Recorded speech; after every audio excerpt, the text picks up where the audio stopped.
Okay, so this is the EMT 140 Reverb, which came out, the Germans invented around 1957.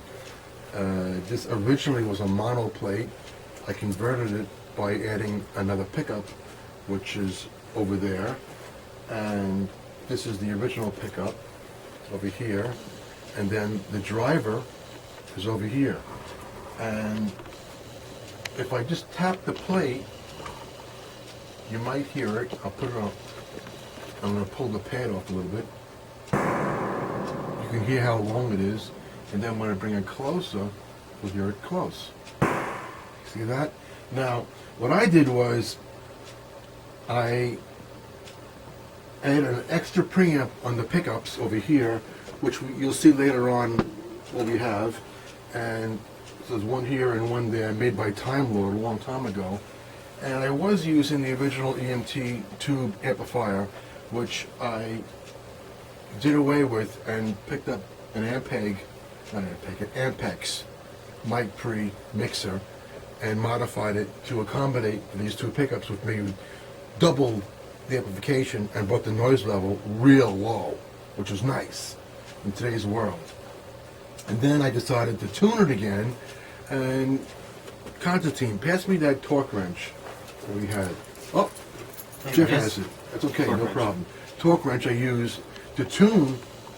About 15, 25 years ago, I tuned it like by ear with a drummer friend of mine with like a drum, because basically this is a chord. This is, I think it's a, I would say 1/8 of an inch or 1/16 of an inch of steel, hardened steel, and it's suspended on a big frame, as you can see, metal frame, and there are clips on it.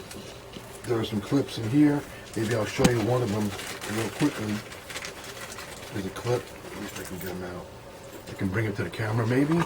See, this is one clip, and then this is the actual wire clip right here that you tighten up with these screws on each end, which I had a fellow years ago, Greg Hanks, his name was, I used to call him the EMT Bandit, because he charges so much money, but he was cool.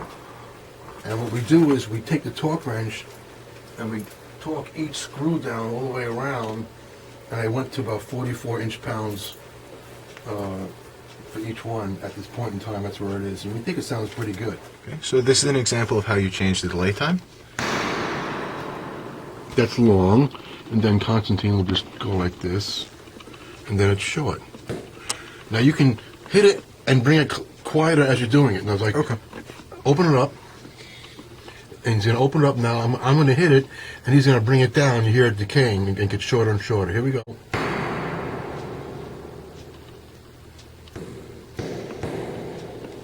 That's it. So, what we're doing here, guys, we're cleaning the driver, and then we're going to align it to the plate. Because last night when I used a torque wrench, which I think is over there, maybe you guys can show me, when I was torquing the plate, it moved. Yes, Constantine, the amazing, this is the torque wrench. It's inch-pounds. You can see that it's off-center, right, guys? Can you answer me? Yes. Yes, very off-center. Now, what EMT did, they give you a little, what would we call this? This is basically like it's a piece of plastic with a hole in it, but it's more like, it's a, what's the word I'm looking for, guys? You see how it's off here? Maybe someone wants An alignment disc. It's alignment, there we go, alignment. Now, we might want to bring this in a little more, stuff like that. So let's have a director that does something once in a while. All right. So now, see how it offered is now. The reason what brought me to do this is that when we went upstairs before, the sound was very mid-rangey, and I had no idea that that was a problem. Because last night, these pickups moved because I adjusted them, and I had to actually adjust the outside covering for the pickups, which I'm going to show you in a second. Before I get to this, well, first we're going to align this, and then we'll go to that. All right?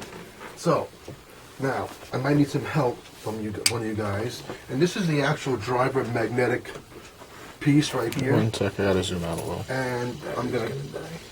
You clean this like you almost would clean, let's say, a driver for a speaker. You gotta take a little bit of alcohol, but really, what we want too, guys, is a piece of tape, some white tape, some masking tape. But I'm gonna clean this because the other day, as I was working on it, there was a couple. How it happened, I don't know. Filings of metal from the previous work on it. And again, I lost my bottom end. Usually with this, which I'll do again, you clean the inside like a voice coil in a speaker the same way, which everybody knows who makes recording speakers. This will take out any debris that's in there. Was that? So anyway, we're back to cleaning the driver, and we took some tape. Jeff, come over and give me a hand here for a second. Just move over there and come into, Jeff's gonna help me get the actual main thing, and you can see how much dirt. See the dirt that came over there? A lot of dirt. So we're gonna clean a little bit more, a little bit of alcohol, and it might be a little neurotic, but believe it or not, all these little molecules of dirt will make it sound better. Now, that's done. Now we're going to go to this. Now this is very, very, very difficult. Not difficult, but delicate. You're gonna let's see if you can undo these bolts, and I'll hold this like this. Now, what happened actually is the plate is higher than it should be, but from me torquing it, it raised up a little bit. And I noticed that. Gotcha. There's no way I'm going to do this shift it a little again bit. and bring it down. That's not going to happen. I don't think if I reverse this. Now you see how. Now this is the actual. If you want to come in here close, guys, you'll see how very delicate. Very, very delicate. That's the voice coil wires onto the voice coil. Pretty antiquated, but it works. Now this is, I'm not going to touch this. There's a reason why these are like this. I'm not too sure, but what it is. This is further away. I don't know if it should be closer or not, but it's up to experiment maybe with. But see, it's even if I bring this on here again, I don't think it's going to be Quite aligned. No, see, it's not. We have to go up. Go more than these holes. We have to go up about a 16th. So basically, we'll bring us to the shop, and I'll drill this out a little bit more.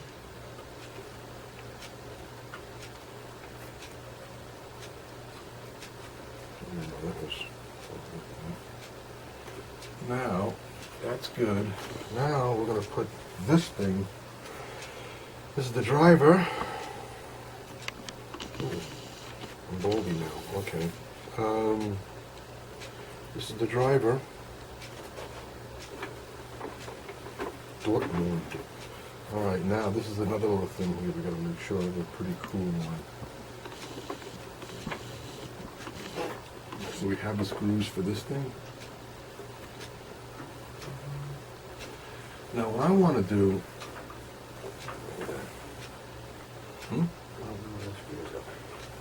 Well, we had a couple screws. Oh, here. they're right on the mic cabinet. So now I'm going to hold this. I'm going to hold this in. Jeffrey, you're going to screw this in. Okay. I got a screwdriver. Screwdriver. Flathead, you got it. Okay. That should be the one. And let's try this.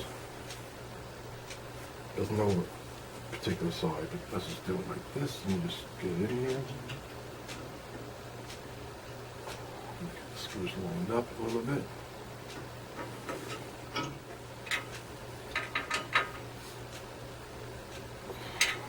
That's tight. Now, let's just see. So the inside, I'll just pick up here. Here, Jeff, you can just see this here. This is this one. I don't know if you guys can see it over there. Okay. That's another pickup. This is another preamp. See the little Alright. preamp in there?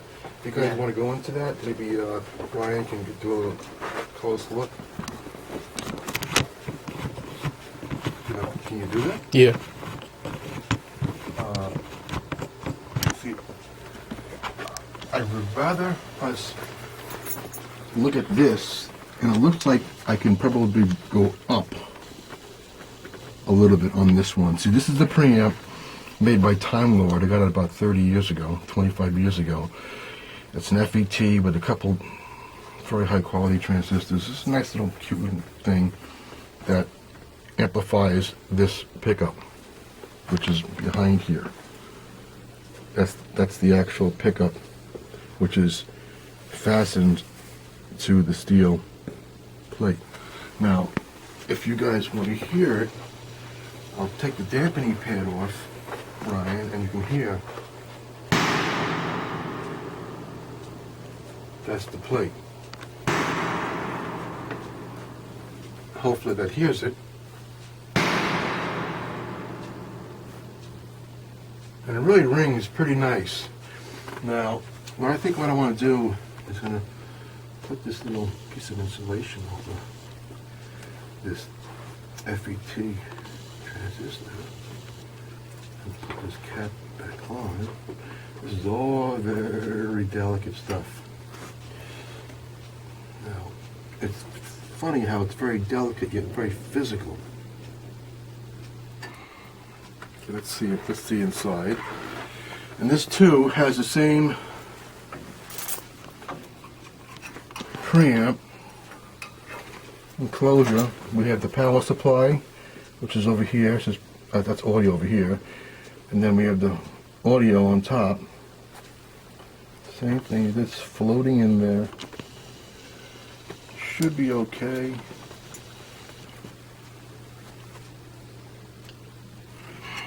Now, yeah, hopefully it's okay. It looks like it can go a little higher though. But I can't really tell.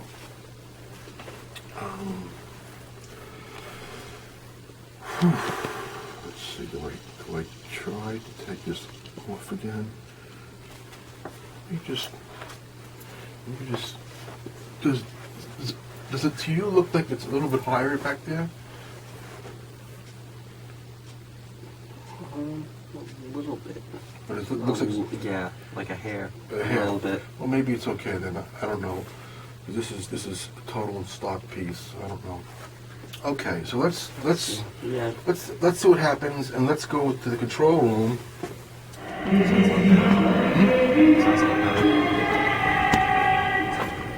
Yeah. It's a straight reverb now, what we're hearing. And so we'll just maybe go to the beginning of the song again. Okay, so here we are at Sabella Studios. We're going to show off some of the different delay settings on our 140. So first we're going to start off with a fairly light delay on some sample drum hits, and then we're going to try around with different delay lengths and show you the results. So we'll show that in just a minute.